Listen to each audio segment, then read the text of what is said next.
I was a huge fan of the Telltale games, particularly the Batman one that came out years and years ago. Just being able to really choose what happens in the story and how it can shift and change your experience as things move on, it was really cool to me personally. And just because I'm not caught up on the whole drama or whatever the hell it is, why Telltale quit doing games and whatever. But when I first learned about Dispatch, this is roughly a little over a week ago now, I instantly got hooked. And when I started playing it, I got introduced to Blonde Blazer, obviously, and I got introduced to her.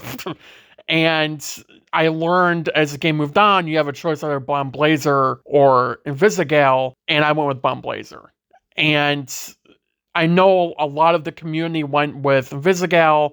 There's a majority of the community, on the other side that went with Blonde Blazer. And a lot of what I'm going to be saying in this video is going to be really atoning to the Blonde Blazer part of the community. And also, if you don't agree with what I'm saying in this video, that's perfectly okay. When I was playing the game, what I felt like when it came to Blonde Blazer, and why I feel like she was not only written perfectly, but she's also just the perfect love interest that I think a lot of the other superhero genres can really take a note or two from. And I'm going to be kind of talking about a little bit in this video, but also just the character in general of Blonde Blazer. And I will probably make some comparisons throughout this video, like to, like The Flash and Iris, or Superman and Lois, or some other things, relationships in DC and Marvel here and there. But I'm mainly going to be talking about the character of Blonde Blazer in this video. One of the first things that I noticed, and you could all notice if you play the game or watch,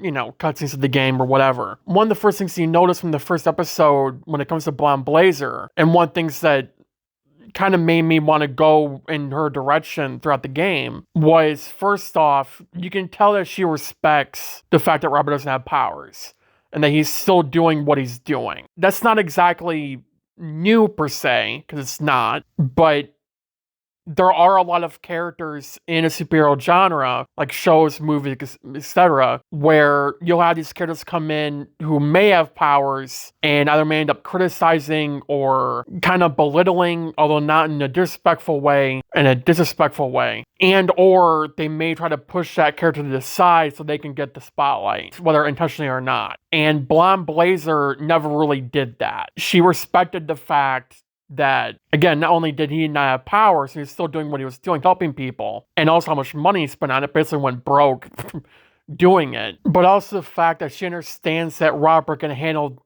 tense situations without her having to get involved. And you can see throughout the other episodes that follow it that there are situations where you believe she should get involved, or even someone she may want to, even though she may not say it directly. But due to the details in the game, we learn that she's not really getting heavily involved because she trusts that Robert can handle it.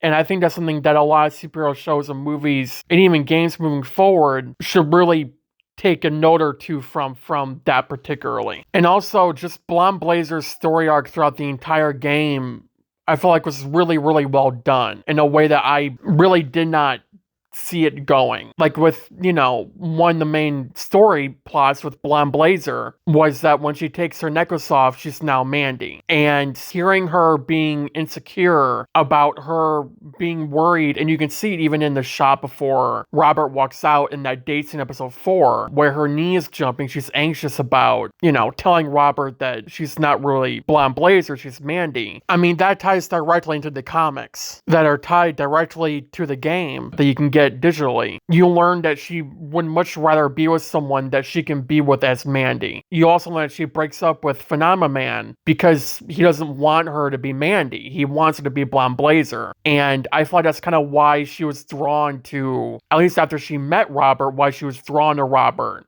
especially if you go down that story. But also bouncing off of that, one of the things I respected about her character as well was that, unlike Invisigal, if you went for the other person, she didn't get jealous. So when we went for Blonde Blazer, you could tell throughout the story that Invisigal got jealous. On the other hand, if you went for Invisigal, Blonde Blazer never got jealous. And in fact, she was very, very supportive at the end of the game, depending on your choices, basically telling you to treat her right. And it was really nice to know that no matter what you did in this game, her character in general will not be different. And again, compared to Invisigal, depending on what you did, her character would be significantly different. But Blonde Blazer was never different. She was the same no matter what you did. The only difference was if she connected to Robert more so than she was when the game started or not. And this kind of connects to the next point I want to make, which is a story twist. There was a lot of, and I didn't really realize this again because I wasn't really that engaged on social media when it came to this game until pretty much after I finished it, but there were a lot of people speculating that Blonde Blazer would become a villain because she was so nice. Because that's how it normally goes. Or when you have love interests like Blonde Blazer, who, yes, is drop dead gorgeous and has these remarkable powers and maybe a little bit sketchy looking back on certain things, you may conclude that she may be evil or playing everyone behind the scenes, but they didn't do that. Instead, they went with the Invisigal being evil, and you could tell the developers really wanted you to go for her in many ways, but with Blonde Blazer, again, a lot of people really thought she was going to turn evil, and they didn't. The writers could have easily had written her evil, twisted the entire story, and just done it the way most superhero shows and movies have done when it comes to characters such as hers with her kind of power, and yes, her being drop dead gorgeous, and her being kind and sweet. It kind of just leads to that.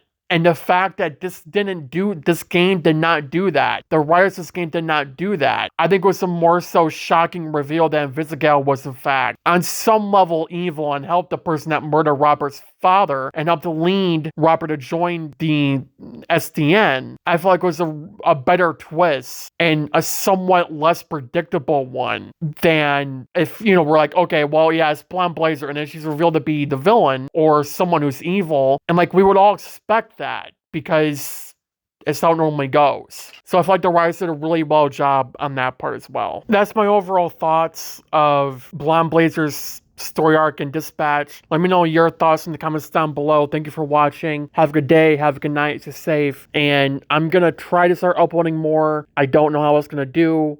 I'm not promising anything. I know I say that a lot. I'm going to try to. Thank you for the support. I appreciate it. And I'll see you guys next time. Bye, guys.